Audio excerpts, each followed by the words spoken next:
দেখ মিঠু, সামনে কি বিশাল একটা চকলেটের নদী। পুরোটা একদম ঘন চকলেটে ভরা।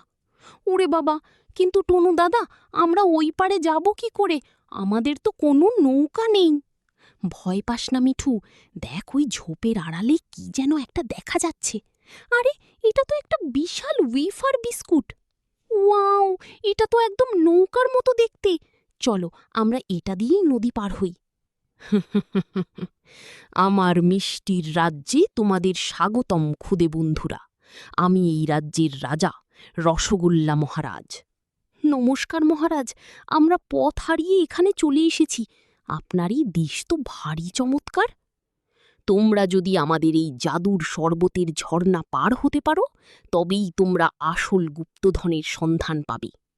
দাদা, দেখো, ঝর্ণা থেকে তো লাল, নীল আর হলুদ রঙের শরবত পড়ছে। কি মিষ্টি সুগন্ধ! হ্যাঁ মিঠু, কিন্তু আমাদের সাবধানে পা ফেলতে হবে। চলো, এই রঙিন পাথরগুলোর ওপর দিয়ে লাফিয়ে পার হই। আমরা পেরেছি দাদা, ওই দেখো সামনে সোনার মতো চকচকে বিশাল একটা লাড্ডু পাহাড়। মিষ্টির দেশের রোমাঞ্চ তো সবে শুরু হলো মিঠু, চলো এগিয়ে যাই।